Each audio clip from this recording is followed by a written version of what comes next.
Hola, buenas tardes. Mi nombre es Astrosa Vanessa. Nos ha correspondido el tema de ADN bajo la unidad de la ciencia como actividad, ciencia y valores. Comenzaríamos definiendo qué es un ADN. ADN es la molécula que contiene la información genética de todos los seres vivos. Está conformada por dos cadenas que se enrollan para formar una estructura de doble hélice y cada cadena tiene una parte central formada por azúcares y grupos fosfatos, como podemos ver en la siguiente imagen. Ahora comenzaremos haciendo un poco de historia y empezaremos con Mendel en 1865, considerado el padre de la genética, quien fue el primero en demostrar que los caracteres de los progenitores son heredados por los descendientes. A medida que avanzamos en los años, en 1900 sus trabajos fueron redescubiertos. La gente empezó a ver que estas características eran transmitidas, pero aún no se sabía el mecanismo biológico que nos permite explicar cómo son codificados estos rasgos a nivel celular o a nivel molecular. Así llegó en 1912 con su Tony Boveri, quienes con la teoría cromosómica que se basaba en ver cómo los cromosomas se separan y se aparean durante la división celular, se dieron cuenta que coincidía con lo que decía Mendel, describiendo los factores hereditarios. Morgan en 1911 demostró que una mutación en el color de los ojos de las moscas de la fruta parece ser transmitida mediante el cromosoma sexual X, y él con su equipo empezaron a trabajar sobre las moscas de la fruta para demostrar que los cromosomas son la base de los factores hereditarios, pero aún no se sabía cuál era la molécula o el conjunto de moléculas que codificaba estos rasgos hereditarios, ya que los cromosomas están compuestos por proteínas y ADN. Esto comenzó con el experimento de Griffith en 1928, donde él decía que puede tomar una cepa de bacterias inactivas por calor y si las mezclaba con otras bacterias vivas de alguna manera, hay un principio de transformación que transformaba a las bacterias vivas en la otra cepa, la que había sido inactivada por calor. En 1944, Avery, McCart y McLeod son capaces de demostrar que el principio de transformación, lo que estaba en la cepa de bacterias inactivadas por el calor que transformó a la cepa de bacterias vivas, fue probablemente el ADN. Después tenemos más evidencias con Erwin Chargaff, Alfred Hersey, donde dice que los virus inyectan a las bacterias vivas para secuestrar su maquinaria genética y ahí se dan cuenta de que no son las proteínas, sino que es el ADN. Otra pieza clave para la estructura del ADN fue lo que proporcionó Shafrak, quien analizó el ADN de diferentes especies y determinó su composición de base, A, T, C y G. A su vez hizo varias observaciones claves, que A, T, C y G no se encontraban en cantidades iguales. La cantidad de bases variaba entre especies, pero no entre individuos de la misma especie. Otra cosa a la que se dio cuenta y que eso fue clave para el trabajo de Watson y Crick es que la frecuencia de guanina es igual a la frecuencia de citosina y la frecuencia de adenina es igual a la frecuencia de timina. Esto indicó de que de alguna manera estos estaban asociados entre sí y de que de alguna manera estaban apareados entre sí, y así llegamos a principios de 1950. Rosalind Franklin, quien trabajó con patrones de difracción de rayos X irradiados a través de cristales de ADN, se dio cuenta que un cristal está conformado por un montón de moléculas organizadas en un patrón regular, así que en un cristal de ADN se ve así, como podemos observar en la siguiente imagen. Cuando ella vio este patrón, inmediatamente se dio cuenta de que tenía señales que indicaban que se trataba de una estructura helicoidal.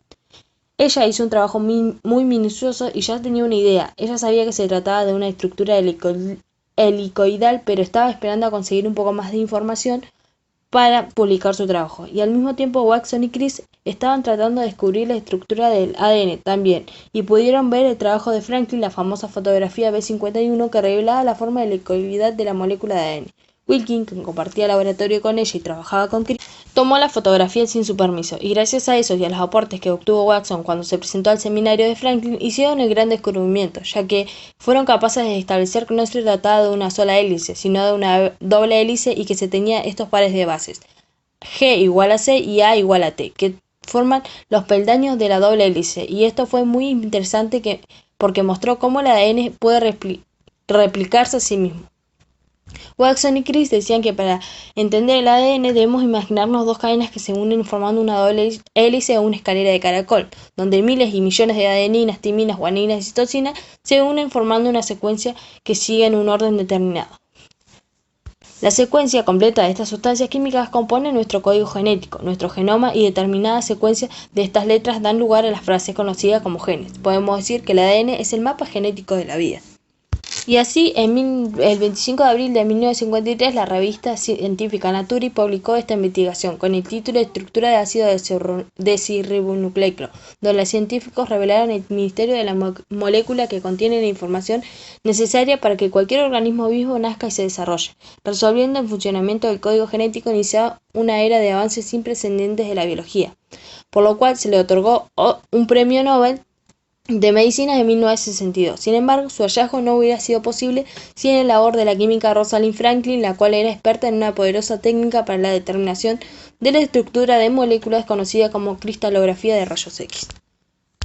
El 25 de abril de 2013 se cumplieron 60 años de la publicación que hicieron que Watson y Crick en la revista británica fueran famosos. Para conocer un poco más, podemos decir que James David Watson nació en 1928 y a la edad de 15 años ingresó a la Universidad de Chicago, donde obtuvo en 1946 su título.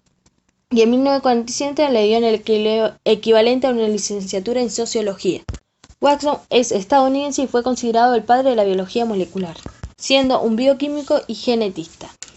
Watson trabajó junto al biofísico británico Crick en el laboratorio de Cambridge en la Universidad de Cambridge, donde desempeñaron la estructura en doble hélice de la molécula del ácido desoxirribonucleico, sustancia que transmite las características genéticas en una generación a la siguiente. Trabajaron juntos desde 1951 hasta 1953.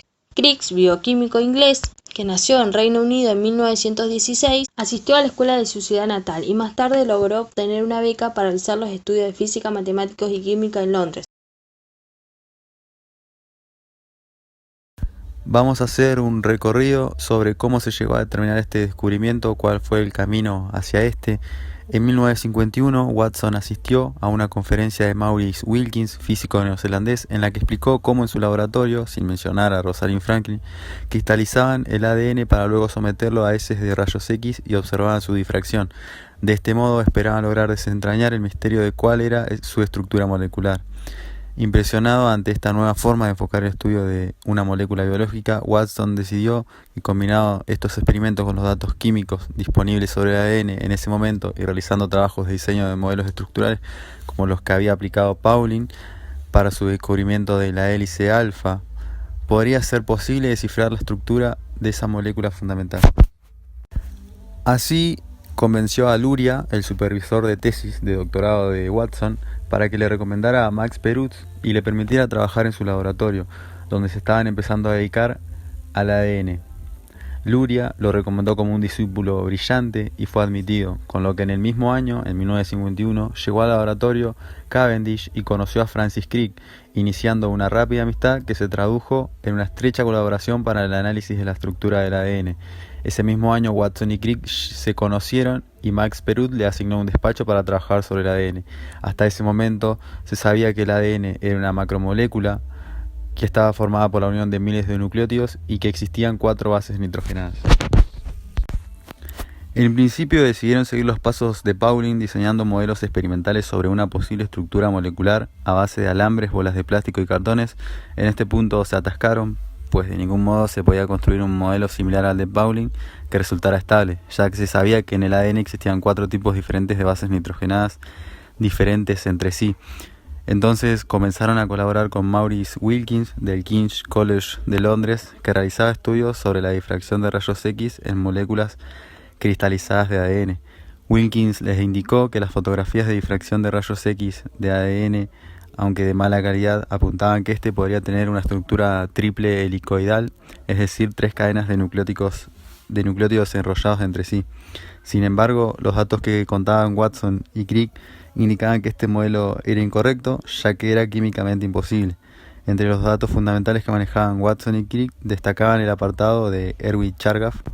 Pero realmente la idea de la doble hélice surgió cuando Wilkins les enseñó una fotografía de difracción tomada por Franklin, la famosa fotografía 51, que mostraba unas manchas de difracción que formaban una cruz muy evidente. Esto les indicó que la estructura solo podía ser una doble hélice. El problema de cómo se unirían esas cadenas lo resolvió la regla de Chargaff. De este modo concluyeron que las desoxirribosas y los fosfatos de nucleótidos de ambas cadenas se encontraban en el exterior y las bases hacia el interior, uniéndose de la forma específica y retorciéndose en forma de una doble hélice para dar estabilidad a la estructura. Construyeron un modelo muy exacto respetando la situación de los diferentes átomos y la distancia entre ellos, y comprobaron que respetaba todos los datos experimentales obtenidos hasta la fecha. Tras finalizar la construcción del modelo, Watson cuenta en su libro La doble hélice que Crick corrió enloquecido a la calle y se dirigió al pub Eagle, donde solían ir a comer y tomar las copas los científicos del Cavendish. Al entrar, anunció a todos a voces que él y James Watson hemos descubierto el secreto de la vida. Este modelo fue examinado por los componentes del laboratorio, así como por Wilkins y Franklin, e incluso les mostró a Pauling, acordando todo que era correcto. Así decidieron que se enviarían los 3 artículos a la revista Nature, la más prestigiosa revista científica a nivel mundial, el de Watson y Crick explicando su modelo, otro de Wilkins aportando sus estudios de difracción de rayos X, y un último de Franklin en el que exponía sus conclusiones por separado de Wilkins. La trascendencia del descubrimiento y la comprobación en los años siguientes de su veracidad le sirvió para lograr el premio Nobel de Medicina y Fisiología a Watson, Crick y Wilkins, pero no a Franklin.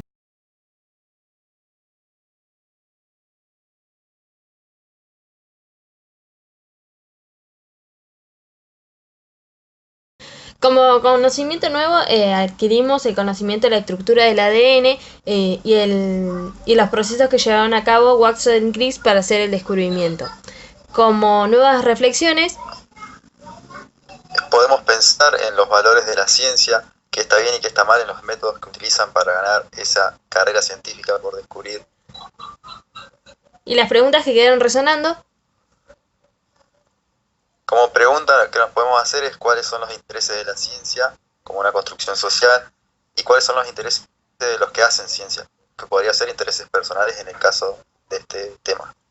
Como conclusión final llegamos a la conclusión de que como equipo que Watson y Crick no utilizaron los medios necesarios ni tampoco hicieron algo por sí solos, sino que si no hubiese sido por la ayuda de Franklin, quien realmente hizo el descubrimiento, no sería posible de que Watson y Crick hubiesen llegado a la estructura de doble hélice del ADN. Muchas gracias.